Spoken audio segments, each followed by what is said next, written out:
ग्राहकांचा खूप उत्स्फूर्त प्रतिसाद मिळतो आणि आमचा जवळपास 5 दिवसाचा बिझनेस आमचा 1.5 ते 2 लाखाचा होतो.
मार्केटमध्ये जेवढं आहे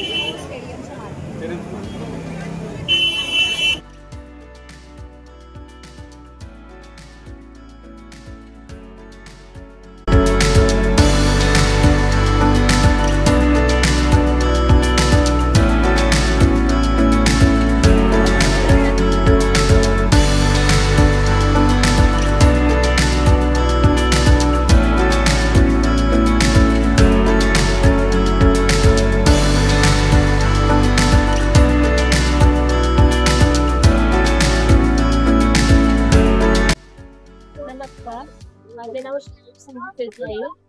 माझ्या गटाचे नाव उत्तम उत्पादक गट. माझ्या गावाचे नाव ओरली.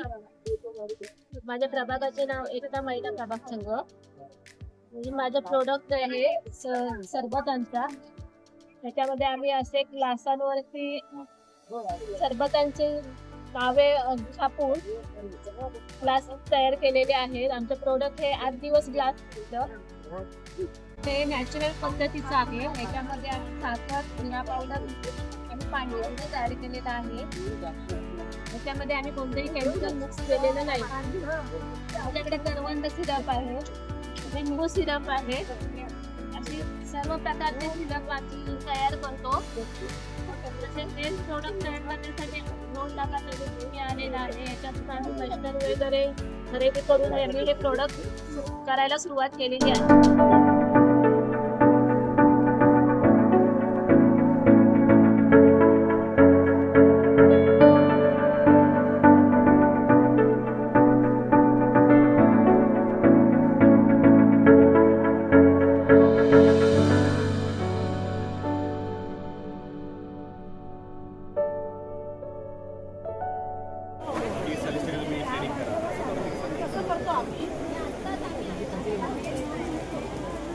तुमच्या मालवणी ते पर्यटकांनी मार्केट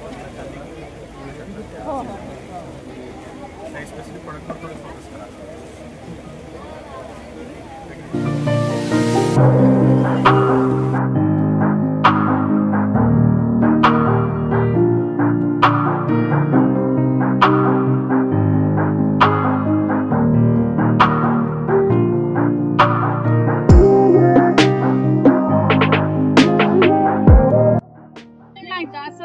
पॉलिश आहे का घेताना पण असं विचारतो पॉलिश आहे का, मग सिंगल पॉलिश की डबल पॉलिश याच्याबरोबर अनपॉलिश पण ठेवत जावा. आम्ही हा पहिल्यांदाच लावलाय त्याच्यामुळे. आणि आंबा आणि कलर वगैरे काही नाही. पूर्ण सगळं हे उकळून 100 पाण्यामध्ये उकळून सगळं पंच वगैरे केलेलं आहे. गुळावर पण प्रयोग केला, गुळाचं पण केलं होतं, सक्सेस झालेला आहे. आणि रोल तयार केलेलं. त्याच्यामध्ये पण कढी आणि छोटे वेगवेगळ्या साईज मध्ये बनवलं होतं, पण ते संपलंय आमचं. पण जर पडून राहिला त्याच्यापासून व्हॅल्यू ऍडेड म्हणून आपण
माझं नाव हेमलता केशव गिडिये. मी मोरिया स्वयंसहायता महिला समूहाची सदस्य आहे. आपल्याकडे वेगवेगळ्या प्रकारची लोणची आहे. त्याच्यामध्ये फणस लोणचं, आवळा लोणचं, आंबा लोणचं, मिरची लोणचं, गाजर लोणचं, कारलं लोणचं आणि तिळकुट चटणी, लसूण चटणी, शेंगदाणा चटणी, जवस चटणी, कढीपत्ता चटणी अशा वेगवेगळ्या प्रकारच्या चटण्या, काजूगर आणि आंबा मोदक, आंबा बर्फी आणि खव्याचे मोदक, आंबा पोळी ही कोकण उत्पादने माझ्या स्टॉलवर इथे अवेलेबल आहेत.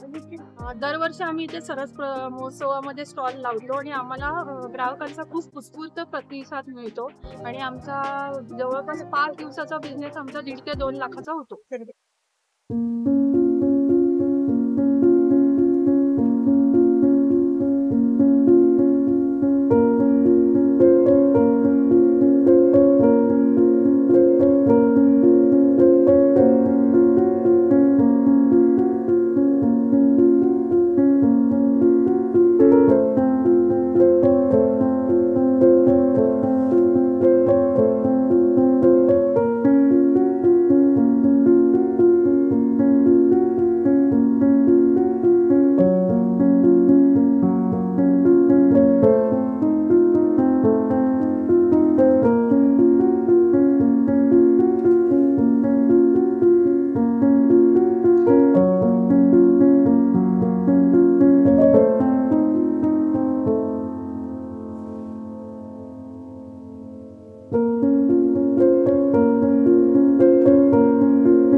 उमेदनी आम्हाला ही खूप मोठी संधी उपलब्ध करून दिलेली आहे. यासाठी जिल्हा टीम आणि तालुका टीम यांचे सगळ्यांचे खूप खूप खूप धन्यवाद.